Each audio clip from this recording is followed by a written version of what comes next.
नमन अप्रतिम कलावंतों को और नमन इस सभा को। हम जिसे व्यक्तित्व की बहुआयामिता कहते हैं, बहुमुखता कहते हैं, उसका अन्यतम उदाहरण थे मुकुंद लाट। साहित्य, कला, चिंतन, काव्यशास्त्र, सौंदर्य शास्त्र, अध्यात्म, संस्कृति, परंपरा, आधुनिकता, कौन सा जीवन का ऐसा हिस्सा है चिंतन का जो लाट जी की प्रक्रिया से छूटा हो।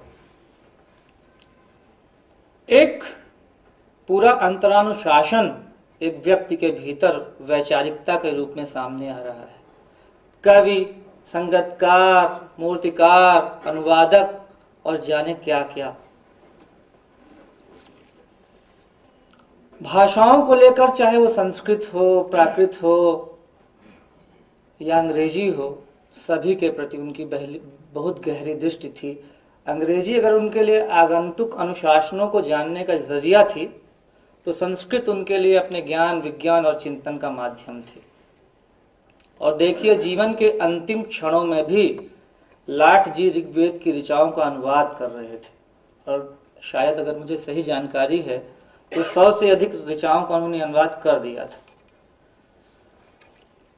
उनके जो प्रकाशित कर्म का सबसे अन्यतम जो ग्रंथ है और जिसका मैंने पाठ भी किया है, वो है पृथ्वी सूक्त। भावानुवाद है वो अथर्ववेद का। जिस अथर्ववेद को हमने जादू, टोना, टुटका और वशीकरण के खाते में डाल दिया, लाट उसमें लौकिकता की गहरी चेतना देखते हैं। उसकी पदचापों में, उसकी अंतर्ध्वनियों में वो औपनिषदिकता और दार्शनिकता की अनुगूंजें सुनते हैं। और ये बहुत बहुत महत्वपूर्ण है कि एक भावानुवाद, कविता का काव्यात्मक रूपांतरण हमारे पढ़ने, समझने और सोचने की दृष्टि को बदल देता है। दो छोटे से छंदों के साथ मैं इस बात को आगे बढ़ाऊंगा। उन्होंने अनुवाद किया है, निर्मल करती पृथ्वी, मैं तुम्हारे भीतर से जो कुछ निकालता हूं सब फिर से भर जाए, तुम्हारे मर्म पर, हृदय पर कहीं चोट न लगे। सोचिए जरा, क्या आज हमारे भीतर तिल भर भी पृथ्वी के लिए ऐसा भाव बचा है? पृथ्वी तो हमारी सभ्यता का उपकरण बनकर रह गई। हमने इतनी निर्ममता से दोहन किया है धरती का, और गर्व के साथ कहते हैं कि हम उपलब्धि बनाते हैं, उस निर्ममता को हम उपलब्धि के रूप में दर्ज कर रहे हैं। और ऐसे समय में हमारा एक महान वेद इस लौकिकता की बात कर रहा है। एक और छोटा सा अंश, जल है यहाँ, नदियां हैं, समुद्र हैं, कृषि और अन्न का जन्म है यहाँ। यहाँ जीते हैं जीव, सांस लेते हैं, विचरते हैं। बढ़ती हुई पृथ्वी, चढ़ती हुई पृथ्वी, समतल फैली पृथ्वी मानव के लिए निर्बाध है। कैसा वीर्य है इसके पौधों में, हमारे लिए वर्धमान हो, सिद्ध हो पृथ्वी। विडंबना देखिए कि दुनिया के जिन महान शक्तियों ने पृथ्वी को नष्ट करने के बड़े बड़े आयुध भंडार बना लिए हैं, जो कार्बन उत्सर्जन के अगुआ हैं, उन्हें हम आधुनिक कहते हैं। और जो हमारे वेद, हमारी परंपराएं, हमारी ऋचाएं गहरी लौकिकता और जीवन को बचाने की बात करते हैं, और अक्सर हम उन्हें परंपरा के खाते में, पिछड़ेपन के खाते में डाल देते हैं। अब आप सोचिएगा कि हम मॉडर्न कैसे हैं। हमारे पंजाब और हरियाणा ने तो धरती को इस तरह से इस्तेमाल किया है कि उसकी उत्पादकता खत्म हो गई है। बहरहाल वो एक अलग विषय है। मुकुंद लाट का जो काव्य कर्म है उसको दो हिस्सों में बांटा जा सकता है। एक है स्वीकरण और दूसरा हिस्सा है उनके दो कविता संग्रह, अनरहनी रहने दो और अंधेरे के रंग। स्वीकरण जो 12वीं शताब्दी में राजशेखर ने शब्द दिया था, वो बहुत अद्भुत शब्द है। यानी कि अपने से पूर्व परंपरा की किसी कविता का आप इस तरह से अनुवाद करें कि वो एक नई व्याख्या के रूप में सामने आ जाए। और जो जो किताब आई थी स्वीकरण, उसका रजा न्यास से गगनवट के रूप में उसका रूपांतरण भी हुआ है और वो बहुत अच्छी किताब है। कविताओं पे बहुत गहराई से नहीं जाऊंगा क्योंकि समय बहुत कम है। एक छोटी सी बात जरूर टिप्पणी करूंगा कि भावों की जो सघनता है, अर्थ का जो लाघव है, शब्दों की जो मितव्ययिता का और लाक्षणिकता का जो विधान है, वो उनकी कविता को बहुत महत्वपूर्ण बनाता है। लेकिन हमारे समय की कविता से उस कविता का मुहावरा बहुत भिन्न है। 75 वर्ष की उम्र में उनका संग्रह आ रहा है, अन्न रहनी रहने दो, वो हमारे समय का ही संग्रह है, लेकिन उसका मुहावरा हमारी कविता के मुहावरा से भिन्न है। मैं क्यों कह रहा हूँ उसका मुहावरा हमारी कविता से भिन्न है? क्योंकि उसमें छंद, गति और लय के लिए एक प्रतिबद्धता है, उसमें एक नाद है। और आज की हमारी कविता में सबसे जो महत्वपूर्ण चीज है वो क्या है? वो है कथ्य, या कहिए कि उसकी बोलने की ताकत। लाट से हमें सीखना चाहिए कि कविता लाउड नहीं, उसकी अंतर्ध्वनियां लाउड होनी चाहिए। कविता विवरणात्मकता नहीं है, कविता सूक्ष्मता में बहुत कुछ कह देने की एक विधा है। बहरहाल भारतीय परंपरा के जो मौलिक चिंतक रहे हैं उनमें से लाट अप्रतिम है और उनके मित्र अशोक वाजपेयी जी हम सबके सामने हैं। उनका बड़ा जीवन कलाओं और कलाकारों की संगत में गुजरा है। वो कहते हैं लाट जी के बारे में कि वे दर्शन और संस्कृत के, परंपरा और आधुनिकता के, शास्त्रीय संगीत और आधुनिक कला के ऐसे विशेषज्ञ विद्वान थे जो उनके उठने वाले गंभीर प्रश्नों को लगातार संबोधित करते थे। परंपरा और आधुनिकता को देखने समझने की उनकी दृष्टि बहुत गहरी और प्रश्नाकुल थी।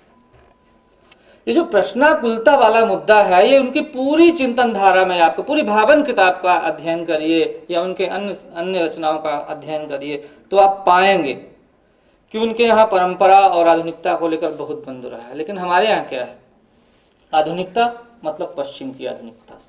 हमने अद्वैत मान लिया है आधुनिकता और पश्चिम के बीच में, जबकि देखें कि उसी आधुनिकता ने परंपरा में अंधकार को देखा। वो पारंपरिकता में अंधकार देखती है और उसने संवादहीनता की स्थिति उत्पन्न कर दी। और हमारे यहाँ की देशज परंपरा ने लगातार परंपरा से संवाद किया, लगातार वो उससे गप लगाती रहती है। और जब अशोक वाजपेयी जी ने जो शीर्षक दिया है मुकुंद लाट परंपरा से गप लगाती आधुनिकता, तो उस शब्द को पढ़ के मुझे लगा कि वाह, इतनी बड़ी व्याख्या किसी रचनाकार की कैसे हो सकती है।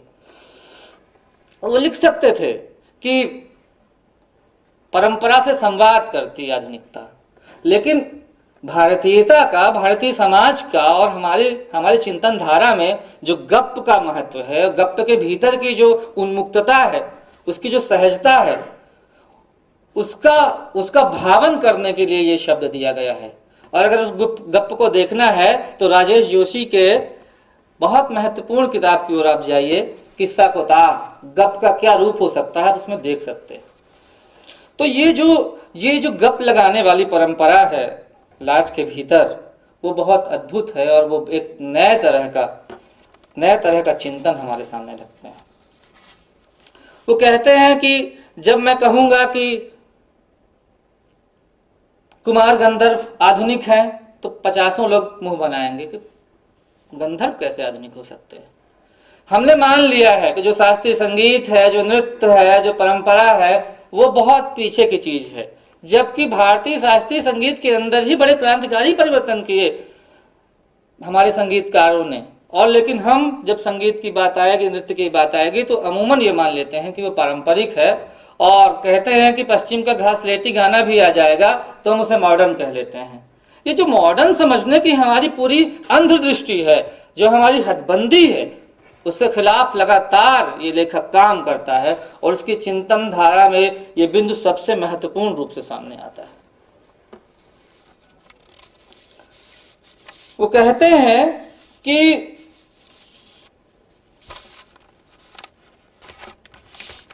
एक चीज और, कि हमारी परंपरा में, हमारी अध्ययन प्रणाली में देशज आधुनिकता को समझने की वो जद्दोजहद नहीं दिखाई देती है। कुछ लोगों ने किया है और वो जद्दोजहद अब शुरू होनी चाहिए।